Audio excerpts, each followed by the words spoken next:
à l'étranger n'a pu y régulariser sa situation que grâce à de telles pratiques calomnieuses contre l'État et frauduleuses qui entachent l'image de la réputation de l'État congolais que le législateur est pourtant censé servir au sein de notre Assemblée nationale.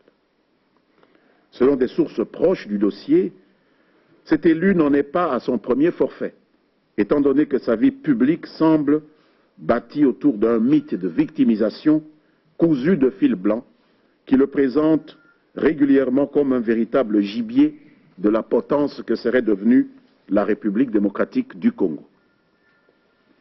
Un fait parmi d'autres peut illustrer cette tendance.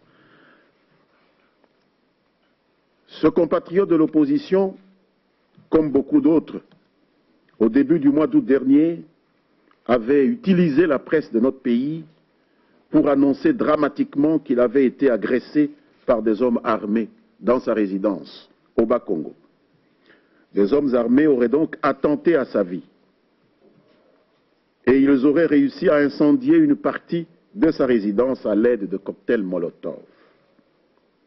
Il y a lieu aujourd'hui de s'interroger sur la véracité des faits ainsi rapportés abondamment par la presse par un homme qui n'hésite pas, on le voit maintenant, à se servir même d'agents commis à la sécurité de notre pays pour se procurer de faux documents destinés à répondre aux 4 vents la fausse impression d'une persécution systématique sur sa personne et sa famille, juste dans le but de faciliter l'obtention de documents de séjour en Europe.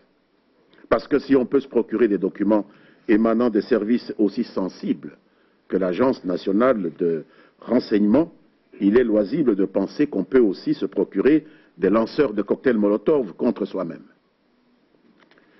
Le gouvernement de la République déplore ce type de comportement de la part d'un représentant attitré du peuple, parce qu'il n'honore pas la dignité.